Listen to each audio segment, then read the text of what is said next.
Hello there. Welcome to Mo2. We're two coaches, both named Maureen, who are offering you tips and conversations around everyday living to help improve our lives, your lives, and to share with you some of the things that we've learned.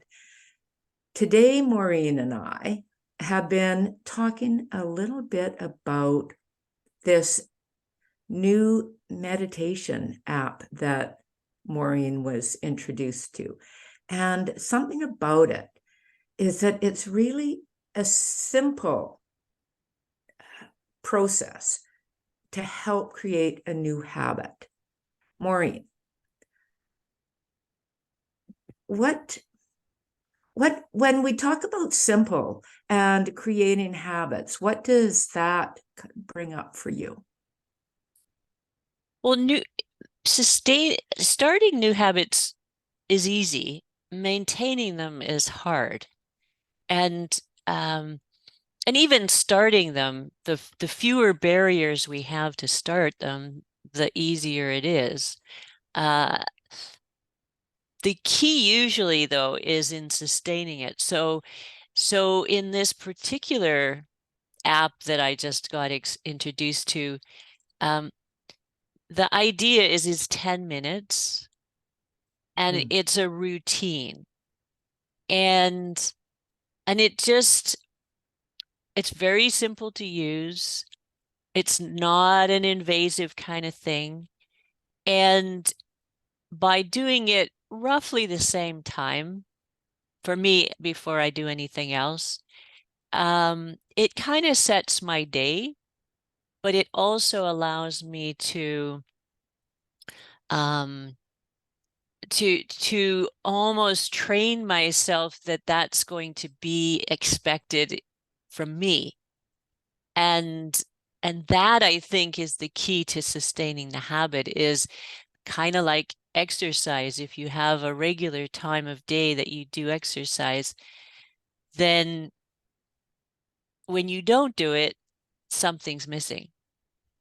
Yes, and by setting up, that sounds like a really key element of creating a new habit. It's the routine, the body begins to expect it, the body and the like our whole body, the mind, the sensations in our body.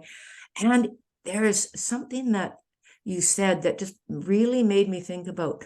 It's also when we follow it, allow ourselves to continue to do that new practice or routine, we're reassuring our bodies, yes, I'm doing this. And there's something that can relax in our body when we follow it through. Mm-hmm.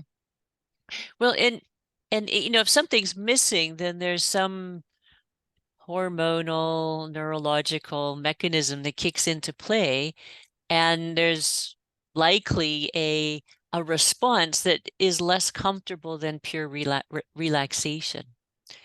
And so giving yourself that routine every day can end up being kind of a reassuring thing, both for the body and the mind, which talk to each other, right? One influences the other. Yeah. And so thank you for that, because yeah, we try to fill those gaps and we don't always know it because we just go on automatic pilot so often. Mm-hmm. And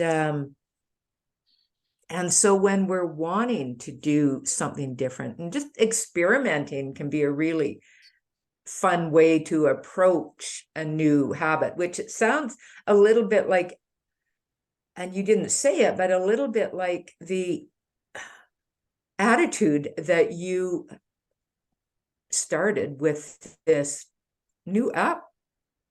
Yeah, I mean, I wasn't expecting that I would like it.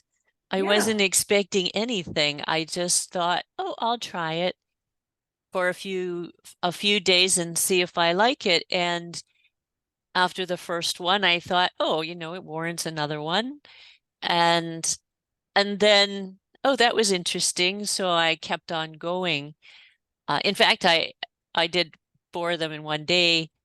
the first time just because I found it quite fascinating what was discussed, because there's a discussion piece as well as a meditation piece. And I also felt there were good things that I was feeling as well. So and I had the time. So, I didn't do that again, a bunch of them in a row. But then I thought, just create the habit, keep on going, see what happens. And then it's more of an exploration where I don't actually have a whole lot of expectation. I'm not looking to relax and this and that. And the next thing, I'm just looking to see what happens, which is a totally different state of mind than expecting that I'm going to come to a goal and achieve my goal, which of course then puts pressure on me to perform, which is different from just exploring to see what happens with no pressure whatsoever. Oh my gosh, that is so fabulous. Can you just say that last piece again? Exploring to see what happens with no pressure. Yeah, so when I explore to see what happens, I don't put any pressure on myself to achieve anything or to and I don't have any expectations that this will do something for me, or that I will release something, or that I will end up being in a certain state afterwards. I'm just exploring, and whatever happens, happens. And in that state, it's kind of a mindful state, I guess you could say, because it's about being present in the moment with no expectations and no judgment, which is a wonderful place to be. Thank you.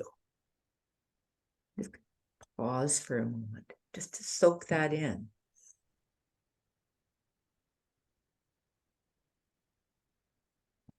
As humans, we often do things for a reason. We do it so something will happen. And what you're describing, Maureen, is so vital for our systems to just allow things to be received rather than having that, got to get this done, do this, so this happens. And that's where the exploration, I often call it experimentation. This is an exploration which has more openness for, oh, I'm going to be curious. So when we're wanting something to be different in our lives, or when we're just seeing, oh, that would be kind of cool to try out and see what happens, we can take that same attitude for when we do want something and to practice that as a habit. Mm-hmm. And so, yes, if I have a goal, I suppose I want to do meditation because I want to feel relaxed, and I want to be present and be more in tune with people and that kind of thing. And so I can be aware of those goals, but if I don't attach those goals to the activity and make them expectations, they're just nice byproducts, then the way that I would do the process of meditating is going to be different than if I got to get there, and then I probably won't meditate in the same way. Yeah. Thank you. Thank you. So the experience, which is a driver, if you know that, oh yeah, this is a fun exploration where I get to be curious and playful, that's a certain kind of energy, right? If I switch to achievement of my goals, then that's going to be a totally different energy that may not be as conducive to the experience of meditation, but it also certainly isn't as fun. So it's not going to be as good of a driver. Exactly. And we have to have that element of fun, I believe, in order for many things to stick with us, to be sustainable. Mm-hmm. Because if it's all hard work, grunt and groan, oh, it's It's hard to stick. tiring. Yeah, it's exhausting. All Yeah. right. So, Maureen, thank you for sharing that. So simple and sustainable. Mm. And one final tip for our listeners from your experience that you'd like to share or reinforce? I think simple is sustainable. Agreed. Absolutely. And fun and playful and exploring are big motivators. Fantastic. Thank you. And so to contact me or learn more about me, you can go to Caley-Verdonk.com. And you, Maureen? MaureenMayhew.com. And until next time, have fun being the explorer.